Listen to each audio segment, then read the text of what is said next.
국어 많이 어려웠죠, 저는. 왜냐하면 시간 측면에서 굉장히 어려운 점이 많았어요. 그래서 1등급 받기가 너무 힘들었지만 결국엔 6등급에서 1등급까지 올랐습니다. 저는 고3 1년 내내 1등급을 받았지만 그 전까지는 1등급에서 4등급까지 편차가 되게 심했어요. 그래가지고 감으로 푸는 게 가장 고민이었습니다. 고1 때부터 고3 9월 모의고사까지 항상 78점에서 한 84점 사이를 좀 전전을 했어요. 9문제 이상을 찍었던 경험이 있습니다. 별의 별짓이 다 해봤는데 저는 크게 두 가지 방법으로 극복을 했다고 봅니다. 일단 첫 번째로 1분 30초의 법칙인데요. 문제당 1분 30초 내에 푸는 거예요. 그래서 45문제라고 치면은 1.5를 곱하면 67.5분이죠. 12.5분이 남아요. 그러면은 이 시간 동안에는 뭐 필러 문제 조금 더 시간을 투자하거나 마킹하거나 돌발 상황에 대처를 할 수 있겠죠. 모의고사 전체를 80분으로 제한해두고 푸는 연습보다는 지문 단위로 연습을 하는 거예요. 그래서 예를 들어 독해 지문을 봤는데 뭐 4문제가 달려있어. 그러면 딱 6분 타이머를 끊고 풀어보는 거고, 3문제가 있으면 4분 30초를 끊고, 이렇게 지문 단위로 쪼개서 연습하면은 체감되는 어떤 나의 문제 푸는 속도 향상이 더 눈에 보였던 것 같아요. 그래서 이렇게 꼭 지문 단위로 1분 30초씩 연습하는 거를 저는 추천드립니다. 그리고 이게 기출로 연습을 하면은 좀 문제 푸는 느낌이 안 날 수가 있어요. 왜냐면 여러분들이 뭐 인강이든 학교에서든 사실 기출 문제에 굉장히 많이 노출이 되거든요. 뭐 답도 알고 있고 해설도 알고 있는 경우가 많아요. 그래서 좀 독해 연습을 할 때는 4월, 7월, 10월 교육청 모의고사 문제들 5개년을 따로 제본을 따가지고 그 문제들로 연습을 했어요. 사실 퀄리티는 그렇게 떨어지지 않으면서 평소에 접하지 않은 문제들이기 때문에 연습을 하기 굉장히 좋은 문제들이라 생각합니다. 저는 비문학에서 시간을 줄여라 이것보다는 자신이 있는 다른 분야에서 실수 없이 빠르게 푸는 전략을 사용했는데요. 비문학이 어렵다면 거기에 더 시간을 쏟되 그만큼 다른 곳에서 시간을 줄이는 거죠. 예를 들어서 저는 화작이 가장 자신이 있어서 연습할 때는 항상 화작을 15분 내에 푸는 걸 연습하고 문학은 20분 내에 푸는 걸로 연습을 했어요. 근데 맞는 것 같아요. 왜냐하면 이제 문학과 비문학은 이제 국어 안에서 가장 어려운 영역이라고 볼 수 있기 때문에 그 문학과 비문학에서 시간을 줄이는 건 상대적으로 힘들죠. 그래서 제가 자신 있는 화작문에서 시간을 최대한 줄이고 남은 시간을 문학이나 비문학에 투자해서 이제 문제들을 맞추도록 했는데, 여러분들도 화작문이든 문학이든 자신 있는 그런 분야에서 시간을 줄이시는 게 좋은 방법이라고 생각해요. 두 번째 방법은 조금 의외라고 생각하실 수 있는데 바로 속독 훈련인데요. 여기서 이제 오해하시면 안 되는 게 기인처럼 읽는 연습을 한 건 아니고, 제가 읽을 수 있는 속도가 평소에는 5, 60으로 읽고 있던 걸 80을 내 평균 속도로 높여줄 수 있는 그런 훈련이라 보시면 될 것 같아요. 50m 달리기를 내가 체력장애 할 때랑 배고파가지고 뭐 3억으로 달려갈 때랑 그 속도가 달라요. 그래서 이 속도 훈련을 함으로써 기본적인 내 긴장했을 때의 속도가 평균값이 될 수 있도록 도와주는 게 이 속도 훈련이라고 생각해요. 그 속도 훈련을 조금 더 자세히 설명드리자면, 기본적으로 컴퓨터로 하는 건데 이렇게 문장이 나오면 문장의 구성 성분이 앞부터 사라져요. 그러니까 이제 강제적으로 빨리 읽을 수밖에 없는 그런 훈련이죠.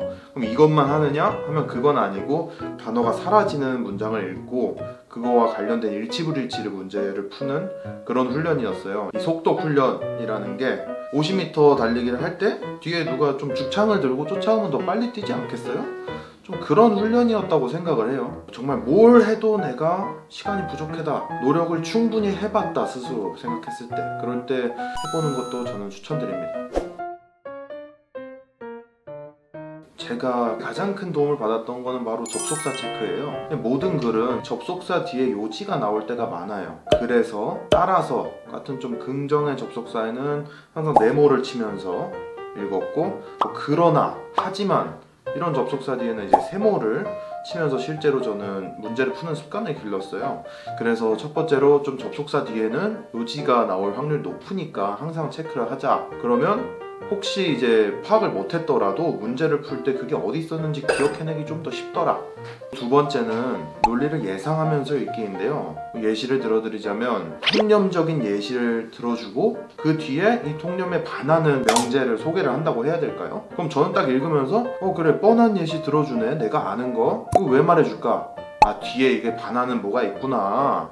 모든 글에는 논리가 있단 말이에요. 그래서 그 논리가 무엇인지 예측을 하면서 읽으면 조금 글을 파악하기가 쉽다. 저는 조금 다른데 이제 비문학에서 핵심 그런 요소들을 찾는 것보다는 어떠한 내용의 논리적 구조가 문제에서 어떻게 바뀌어서 나오는지에 집중을 했어요. 예를 들면 자동차가 빨리 달린다. 빨리 달리면 열이 발생한다. 그리고 열이 발생하면 그 열로 히터를 틀 수 있다라는 이런 문장이 있어요. 이제 질문에는 이러한 선지가 나올 수 있죠. 히터를 틀면 자동차가 빨리 달릴 수 있다. 뭔가 맞는 문장인 것 같은데 이거는 논리적 흐름이 틀렸죠.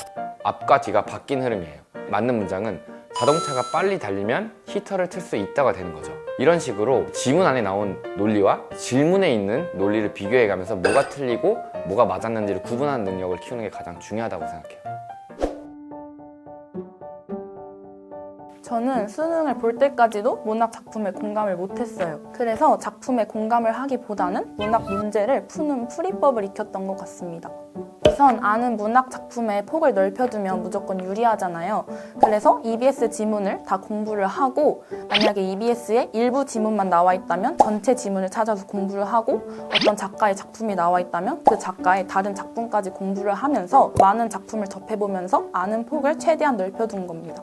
조금 이과인들이 듣기 좋게 설명을 해드리자면 문학 작품 해석이라는 거는 통계를 바탕으로 한 추론이라고 생각하시면 조금 더 와닿지 않을까 싶어요. 전국에서 쓰는 모든 교과서의 작품들을 정리한 자습서가 있었어요. 저는 그걸 사가지고 각 시마다 작가, 이 시가 쓰여진 시대적 배경, 주요 표현 그런 걸 싹 다 외웠어요. 그리고 한 번만 본 것도 아니고 그게 진짜 너덜너덜해질 정도로 작품당 한 4회독은 했던 것 같아요. 그냥 다른 시가 나오더라도 그동안의 수많은 시를 보면서 그 감상 방법을 머릿속에 축적해와서 해석이 되더라고요. 그리고 제가 알아보니까 여러분은 저 때보다 교과서가 7개나 줄어서 11종 교과서더라고요. 7개 줄었으니까 더 쉽게 할 수 있겠죠?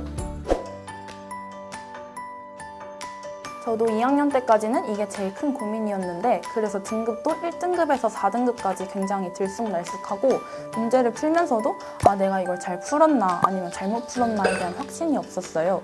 근데 문제를 많이 접해보고 많이 풀다 보면은 감에 대한 불안감은 확실히 사라지는 것 같아요. 내가 불안한 이유는 내가 문제를 확실히 모르기 때문이잖아요.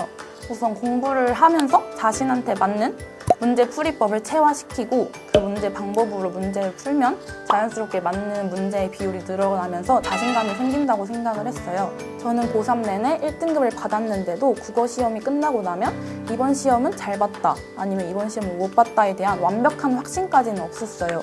그러니까 문제를 풀 때 확실하지 않음에 대한 불안함을 갖기보다는 문제를 열심히 풀면서 내가 이걸 감으로 푼 게 아니라 내 능력으로 푼 게 맞구나 하는 자신감을 기르는 게 중요한 것 같습니다. 그리고 하다 보면 자신감이 붙는 순간이 분명히 옵니다. 국어는 정말 어떻게 될지 모르는 거예요. 자신의 실력이 좋아도 그런 긴장감 속에서 첫 번째 시험이니까 어떻게 될지 모르기 때문에 성적을 올리는 건 중요하지만 그 상황에 적응할 수 있도록 자신을 준비해가는 게 가장 중요하다고 생각합니다. 다른 과목도 마찬가지이겠지만 국어는 안 오른다 싶다가도 꾸준히 하다 보면 언젠가 올라가 있는 과목이에요. 그러니까 놓지 마시고 끝까지 잡고 있으시길 바라겠습니다. 이과생들도 할 수 있어요. 저도 했잖아요. 저도 안 된다고 생각했어요. 근데 되더라고요. 여러분도 될 겁니다. 화이팅! 구독하고 좋아요. 안녕. 정말 성적도 중요하지만 그 상황에 그 긴장감에서 잘 이겨낼 수 있는 자신을 준비하기 바랍니다.